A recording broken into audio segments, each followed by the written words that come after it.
et on va présenter en particulier deux projets. Un qui est donc dans le sens, ce que j'ai appelé essaimage, spin-off, vous l'appelez comme vous voulez, mais c'est des projets du Fab Lab, où je rappelle les valeurs, c'est l'open source, l'open data, les commons, qui à un moment donné doit sortir de ce cadre parce qu'il y a un modèle économique, parce qu'il y a un marché, parce qu'il y a des choses qui sont autres que simplement du projet citoyen. Ça c'est le projet de Franck, vous allez voir, on est sur le groupe robotique du Fab Lab, mais il faut bien en sortir à un moment donné, sinon ça ne fonctionne pas, parce que les valeurs sont plus les mêmes. Et dans l'autre sens, alors j'ai mis besoin, je vais juste expliquer ce que c'est le monde de l'entreprise qui regarde aujourd'hui avec curiosité le domaine du prototypage rapide de la fabrication numérique et plus largement de ces communautés de makers, et qui se dit, il y a quelque chose à faire. Et donc le projet que je vais vous présenter, c'est une entreprise qu'on a hébergée dans la pépinière, qui est venue vers les makers parce qu'ils avaient une compétence unique pour finaliser un de leurs projets d'entreprise. Et je vais vous expliquer en quoi, là non plus, on ne bafoue pas les valeurs du Fab Lab, au contraire. On arrive à trouver un modèle hybride entre une prestation de service et le respect de l'open source. En fait, je trouvais intéressant de vous présenter un petit peu mon parcours pour montrer l'impact qu'a eu le tiers-lieu qu'est le lab dans la création de la société et puis dans l'évolution de mes pensées aujourd'hui autour de tout ce qui est technologie. Donc en fait, je suis un pur produit de l'éducation scientifique et technique. J'ai fait mes études à Montpellier. Je suis ingénieur en informatique industrielle et j'ai la chance d'avoir aussi cette passion de la technologie. Et donc, durant des années, j'ai bidouillé. J'ai bidouillé chez moi, mais dans mon coin. Je faisais ça à titre personnel, la mécanique, l'électronique, l'informatique, tout ça dans mon coin. Et puis, au fil des années, j'ai évolué au sein de diverses sociétés. Et puis en 2010, j'ai créé une boutique en ligne de robotique parce que la robotique, c'était ma passion. Donc j'ai créé cette boutique. Cette boutique, elle vient historiquement du fait que le mouvement maker était en train de progresser nettement parce que il y avait une grosse évolution de simplification d'utilisation et d'usage autour des produits technologiques. Et c'est en 2012 que Sébastien Nedjar m'a contacté pour me proposer de participer au lab en tant que dirigeant d'une boutique en ligne de robotique. Et puis, donc comme je vous disais, jusqu'à présent, je faisais les choses un petit peu dans mon coin tout seul, même si j'avais pris conscience du mouvement maker. Et en fait, quand j'ai découvert le lab et que j'ai commencé un petit peu à échanger avec les gens de cette association, ça m'a vraiment fait comprendre énormément de choses en termes de partage, d'échange autour de la technologie et finalement de découvrir aussi pas mal de choses autour de l'essaimage. Et donc, grâce à Daniel Simonato, d'une ouverture vers les autres et les possibilités qu'on avait de créer une société autour de la création de produits, d'objets et de développer une activité. Et donc autour de ça, ça m'a permis de réfléchir énormément sur le potentiel de la créativité qu'on pouvait avoir en partageant des choses. Et donc finalement, après discussion, réflexion, etc., et grâce à l'aide évidemment de Sébastien et puis de tous ses comparses, en 2014, donc j'ai créé Axine Robotique. Alors évidemment aujourd'hui, j'ai 5 associés et puis évidemment il y a des gens du lab qui font partie des associés et qui font partie de l'aventure. Alors Axine Robotique, c'est quoi? Axine Robotique, donc c'est de la robotique de service. La robotique de service, c'est la robotique pour aider les particuliers, les gens comme vous et moi. C'est pas la robotique industrielle qui est faite plutôt pour la fabrication de pièces de manière répétitive. Là, c'est plus la capacité d'un robot à détecter, comprendre son environnement pour pouvoir aider les gens au quotidien. Et l'un des premiers robots que nous avons développé, c'est un robot de téléprésence. Alors malheureusement, il n'est pas là, il est à Lyon en ce moment. Il vient de finir une démonstration, donc malheureusement, je n'ai pas pu vous l'amener. Et donc le robot de téléprésence, c'est quoi? Le robot, c'est un robot d'ubiquité, c'est-à-dire d'avoir la capacité d'être à un endroit où on n'est pas et de pouvoir naviguer dans cet endroit. Par exemple, vous êtes japonais et vous voulez aller visiter le Louvre. Et ben, vous avez de la chance, il y a un robot au Louvre qui est disponible. Et ben, à distance, vous vous connectez sur un site internet, vous prenez le contrôle du robot et vous vous baladez dans les allées, vous pouvez zoomer sur les heures et avec un peu de chance, vous avez aussi une information augmentée, c'est-à-dire que vous récupérez des informations sur l'œuvre, donc vous avez en plus des choses par rapport aux gens qui visitent en réel le musée. Donc ça c'est un exemple, évidemment il y en a plein d'autres. Il y a les grands-parents qui ont un robot chez eux et leurs petits-enfants qui habitent très loin prennent le contrôle eux-mêmes du robot. Donc la personne âgée n'a pas besoin de connaître Skype, elle n'a pas besoin de démarrer un ordinateur, tout se fait automatiquement. L'enfant prend le contrôle du robot et va discuter avec son papy ou sa mamie et puis se balader dans la maison. Viens, je vais te montrer comment on prépare un poulet, enfin tout et n'importe quoi, on peut imaginer plein de choses. Donc ça c'est un deuxième exemple. Et il y a aussi quelque chose qui me tient vraiment à cœur, c'est des expérimentations qui ont lieu depuis 2-3 ans. C'est les enfants handicapés qui ne peuvent plus se déplacer pour aller à l'école. Et en fait, grâce au robot, ils ont la capacité de pouvoir non seulement assister aux cours, mais aussi en interclasse discuter avec leurs amis, se balader dans les couloirs, si bien que ça leur permet de sortir un petit peu de leur environnement quotidien, un petit peu lugubre, entre guillemets, de leur chambre ou de leur lit d'hôpital, pour pouvoir être immergés totalement dans un environnement finalement, entre guillemets, normal. Donc ça, c'est le premier robot. Et une des particularités de ce robot, d'ailleurs aujourd'hui on est les seuls à proposer ça dans le monde, c'est que ce robot de téléprésence est aussi un robot open source. C'est-à-dire qu'on donne à la fois le code source, mais aussi les plans du robot pour les makers, c'est-à-dire qu'ils peuvent faire d'eux-mêmes ce robot.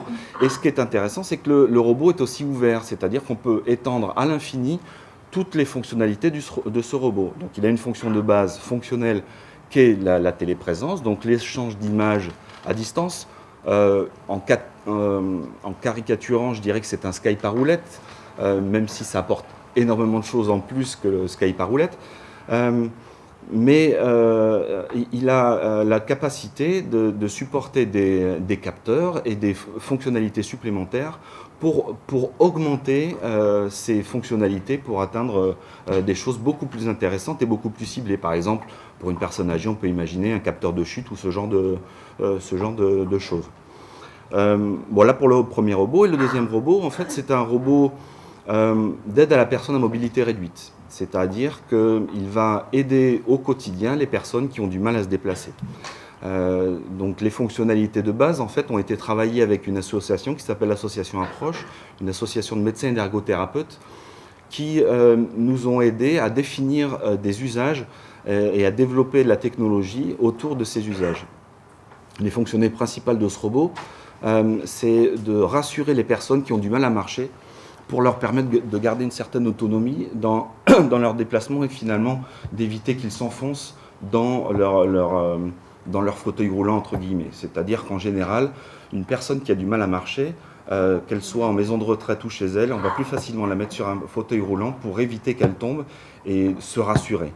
Alors que là, en fait, l'idée, c'est au contraire de les soutenir dans leur déplacement pour leur permettre de garder une certaine autonomie. Par exemple, le robot va les suivre dans tous leurs déplacements pour leur permettre d'avoir quelque chose sur lequel se raccrocher.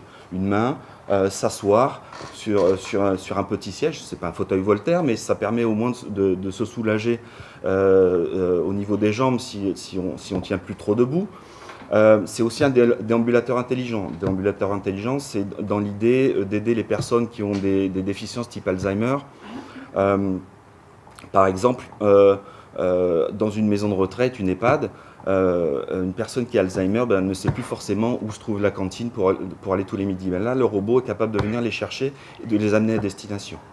Donc ça permet d'avoir une certaine autonomie et aussi de soulager le personnel soignant, les aidants, finalement dans des tâches qui sont un petit peu rébarbatives et de leur permettre de se consacrer plus à de la communication, ce qui va un petit peu redorer le blason de ce type d'activité qui est un petit peu délaissé par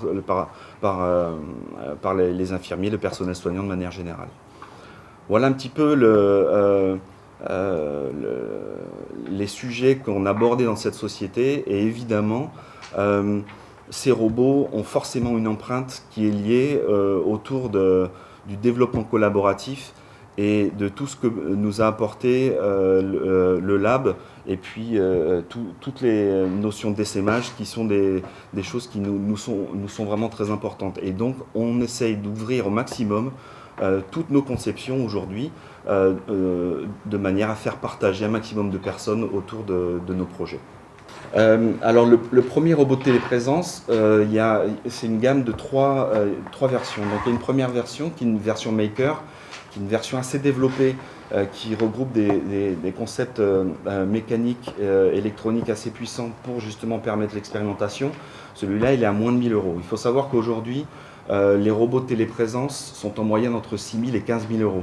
Donc c'est difficilement abordable pour le particulier. Et donc nous, on a aussi ciblé cette importance, c'est-à-dire de fixer le prix de vente comme un engagement, comme une contrainte primordiale dans l'acceptation de la robotique chez le particulier. Donc le premier robot est à moins de 1 000 €, donc 990 €. Le second, sur lequel on travaille, sera moins de 500 €.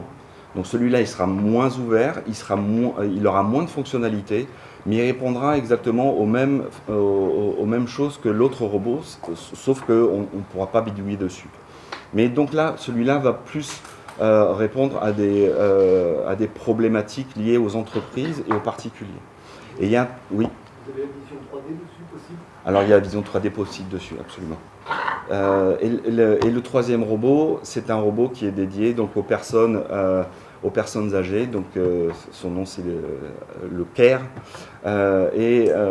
donc il va y avoir un travail grâce à PACA Labs d'expérimentation qui vont permettre de définir l'ergonomie exacte du robot par rapport aux besoins exprimés des personnes âgées et des personnes déficientes.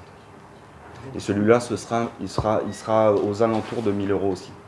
Ce qui est intéressant sur le projet de Franck, c'est l'approche Living Lab, qu'on a parlé en introduction. Là, elle est, je pense, elle est l'essence du projet, c'est-à-dire on est centré, on est plus que centré usage, on est centré usager. Oui. Ce qui est bien pas calade. Autour on fabrique un produit avec les gens qui vont l'utiliser et donc logiquement c'est beaucoup plus efficient et le marché beaucoup plus accessible. Oui. La deuxième chose, c'est cette hybridation dont je vous parlais tout à l'heure, où on a de la compatibilité entre ce monde open source et un modèle économique, un monde économique qui a ses règles, le capitalisme, la rentabilité de l'entreprise, etc. Seb, si tu veux intervenir, tu me dis. Moi, je vais peut-être aller vite sur le projet de Vinci Aéro pour faire la transition vers les questions, puisque moi j'avais noté un certain nombre de points, je pense qu'ils peuvent permettre d'ouvrir un petit peu les débats. De Vinci Aéro, c'est un centre de formation de pilotes à 320, fait par des pilotes, des ingénieurs méca qui sont évidemment de très haut niveau, qui maîtrisent très bien leur domaine et qui, dans leur centre de formation, pour que la formation soit validée, doivent mettre en œuvre un cockpit d'A320, grandeur nature, avec des fonctionnalités, des temps de réponse quasi réels, etc. Et là, vous voyez bien le lien avec le monde, alors plus du hacking que du making, c'est-à-dire qu'il y a des compétences informatiques. Ça, peut-être que Sébastien l'a pas assez relevé, mais le Fab Lab a été créé dans l'IUT informatique d'Aix-en-Provence. Il n'a pas été créé ad hoc comme ça, juste par des geeks. Il a quand même ce lieu qui est le support de l'université, enfin le support, en tout cas la tolérance au départ de l'université, qui devient maintenant le support de l'université, est quand même emblématique aussi d'une évolution culturelle, voire paradigmatique. Pour qu'une université héberge un Fab Lab, ça commence à être quelque chose. On l'avait vu à Cergy, je ne sais pas si tu te rappelles, quand on était à Avignon, on avait fait un Skype avec la directrice de ce truc-là. Mais en dehors de Cergy, il n'y avait pas beaucoup de Fac Lab en France. Donc là, c'est dans les métiers que ça s'est développé.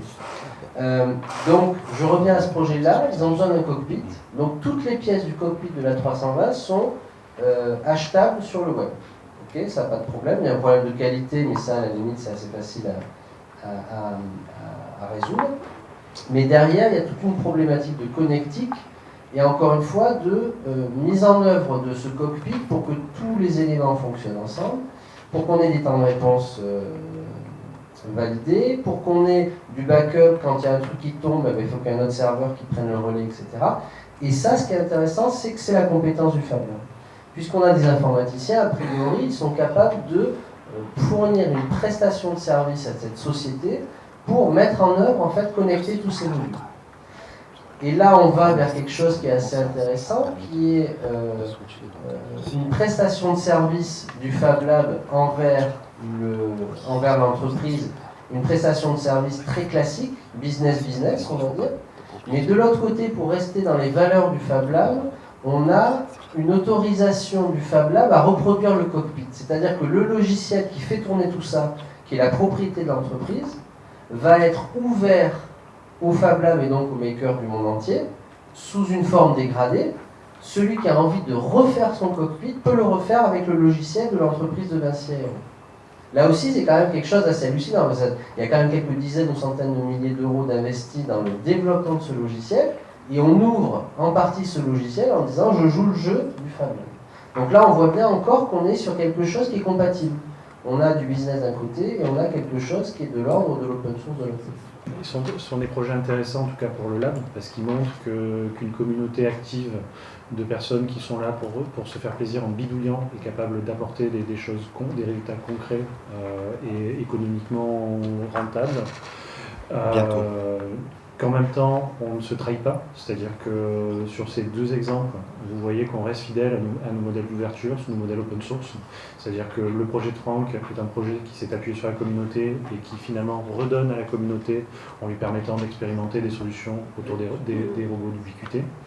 Et le projet de Vinci Aero, de la même manière, Vinci Aero va vendre ses simulateurs, c'est vrai, mais ces simulateurs restent open source, restent documentés, restent refaisables par tout un chacun. Et donc, finalement, on pourra aussi avoir des personnes qui expérimenteront autour de ces projets-là. Et donc, on apporte encore une fois à la communauté ce qui est un peu notre vocation, en tout cas qui fait partie des valeurs que l'on porte et qui a de l'importance pour nous. Donc ce qui est vraiment, à mon avis, important ici, c'est de voir que on peut travailler avec des entreprises, on peut créer de l'innovation tout en restant dans un mode qui reste ouvert et sur lequel, en plus, autant sur les deux projets, il y a cette dimension-là, il y a une vraie dimension de plaisir. Moi, je sais que quand je vois UBX qui se balade et que je vois comment ça fonctionne, etc., je suis comme un gamin, j'ai les yeux qui pétillent. Et pareil, quand je me suis assis dans le simulateur en construction et que j'ai commencé à manœuvrer le manche, j'étais comme un gamin de 5 ans, je sautais partout, j'ai pris 12 000 photos, enfin voilà. Donc tout ça pour dire que ça reste des projets sérieux, ça reste des projets avec un vrai intérêt économique, et en même temps, on arrive à concilier ça avec notre approche à nous, qui est cette approche d'ouverture, de faire ensemble et de plaisir partagé. Voilà. Les publics sont impressionnants pour moi, qui regardent ça avec beaucoup de neutralité. Je ne suis pas forcément un maker, j'adore, je suis membre, etc., mais je ne suis pas un faiseur.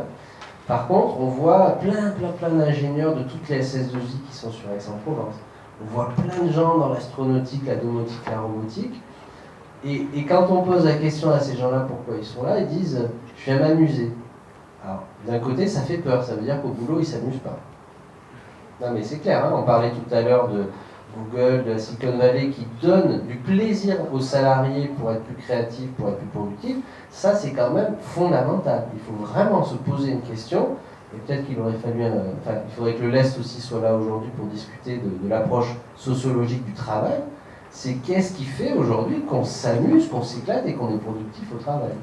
Et on a des gens qui ont envie de s'amuser, qui viennent donc ou une fois par mois, ou dans le cadre des ateliers, ou en off entre eux quand ils font des groupes de travail, qui ont des compétences de haut, voire de très haut niveau, qui viennent juste pour s'amuser. Donc ça donne une ouverture aussi sur changeant le monde d'une certaine manière, puisque ces lieux-là sont des lieux agréables, pourquoi on ne transposerait pas ça d'une certaine manière dans le domaine du travail. Donc ça, c'était le lien vers les publics. Et après, je voulais parler de plusieurs choses. Ah oui, il y a un mot magique qui est l'inclusion. On parle d'inclusion, il faut faire de l'inclusion partout, dans toutes nos associations, il faut faire de l'inclusion. Le politique a beaucoup cette obsession d'inclusion. Moi, je pose simplement une question que je pose à chaque fois qu'on a des conférences de ce type-là. C'est, est-ce qu'on est entre geeks, entre sachants, entre gens autour de l'innovation et l'innovation ouverte aujourd'hui autour de cette table, ou est-ce qu'on a un petit peu des gens lambda qui viennent écouter ce qu'on dit? A priori, on n'est qu'entre geeks. Là, il y a peut-être une question à se poser. Est-ce qu'on n'est qu'un millième de la population à penser comme ça, à être soi-disant dans ce nouveau monde, etc. Ou alors on peut amener une grande partie ou une petite partie, une grande partie de la population avec nous à un moment donné. Ça, c'est des questions fondamentales.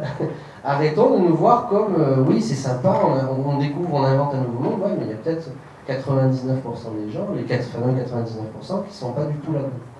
Donc ça, c'est peut-être une question de débat qu'on abordera après. Transition paradigmatique, ça c'est aussi quelque chose auquel moi je crois énormément, c'est-à-dire qu'on a ce fameux capitalisme, paradigme capitalistique, utilitarisme, toutes ces choses horribles, enfin, dans lesquelles on vit de toute façon, qui sont là. Moi je ne crois pas à la rupture violente, sinon ça risque d'être très violent et ça ne sera pas agréable. Je crois plutôt à la création de nouveaux modèles qui vont être parallèles à des modèles existants et puis peut-être qui vont se superposer et puis à un moment donné qui vont remplacer les anciens modèles. Donc comment est-ce qu'on aborde cette transition et ces nouveaux modèles d'une manière la plus souple et la plus anticipatrice possible? Pour revenir à l'amusement tout à l'heure, les tiers-lieux, pour moi, c'est des lieux de positivité aussi. On est dans un monde très très négatif. Moi, malheureusement, dans mon association, c'est du négativisme permanent. Donc, à un moment donné, comment on sort de ce truc-là? C'est pas un individu qui doit être positif, c'est un individu qui doit transmettre du positif à d'autres individus. Et ça doit aller à un moment donné dans toute la société. Donc, encore une fois, comment on fait pour transmettre cette positivité, cet optimisme d'une manière assez large aux autres populations? Après, il y a un point, et là je pense qu'on pourra en discuter notamment avec Axel, mais avec les autres associations qui sont dans la salle, c'est la pérennité de toutes ces initiatives et les modèles économiques de nos associations au sens très large. J'ai oublié de me présenter, mais je travaille, donc je suis chef de projet dans une pépinière d'entreprise à l'Arbois. On a des financements publics qui diminuent chaque année, c'est normal, il n'y a aucun problème avec ça. On a un denier public qui est de plus en plus cher. Comment est-ce qu'on imagine demain une action qui va se pérenniser non plus sur 6 mois, mais sur 1 an, sur 3 ans, voire sur 10 ans? Et comment on fait pour qu'il y ait un mix entre le bénévolat et le salariat? Je vois que vous avez réussi à trouver a priori un équilibre, mais c'est très très très compliqué. Et chaque année, c'est une remise en question. Donc, la pérennité économique de ces lieux, de ces tiers-lieux, elle est quand même vraiment à poser aujourd'hui. Je crois à des modèles économiques hybrides, voire très complexes, où, je prends l'exemple du lieu dont on va vous parler tout à l'heure, peut-être que le café peut être un modèle économique. Si on paye 1 euro le café, ce qui est très cher dans une machine, peut-être qu'avec ces 1 euro, s'il y a 100 personnes qui prennent le café tous les jours, c'est une partie du modèle économique. Peut-être qu'à côté de ça, on a des mécènes qui vont donner 10 000 euros par an sur le lieu. On ne sait pas. Mais je veux dire, il faut vraiment se creuser les ménages pour avoir quelque chose de plutôt complexe au final, parce que sinon ça ne fonctionnera pas. Et puis, un sujet qu'on n'a pas forcément abordé aujourd'hui, mais qui est pour moi important dans le lieu qu'on va certainement ouvrir début d'année prochaine, c'est la transdisciplinarité. Je pose simplement une question, est-ce que c'est une chimère? C'est-à-dire, est-ce que le fait de faire travailler des artistes, des entrepreneurs, c'est possible? Oui, on l'a vu chez W4 à Rouen, mais est-ce que c'est transposable à Aix? On ne sait pas, mais a priori oui. Mais au-delà de ça, est-ce qu'on peut imaginer des entrepreneurs, des makers, des citoyens, des techniciens, voire des élus, des chercheurs, des enseignants, qui peuvent venir à un moment donné dans ce lieu, en ressortir, en revenir, en ressortir, qui vont trouver quelque chose, qui vont apporter quelque chose. C'est juste une question très large, mais a priori c'est quand même très compliqué à faire. Moi je l'ai testé sur Pacalab il y a 4 ans en arrière, c'était très compliqué. Aujourd'hui, il y a peut-être des lignes qui ont bougé, des cloisons qui sont plus poreuses, mais ça fait partie des, je pense, des questions qu'il faut qu'on se pose aussi aujourd'hui.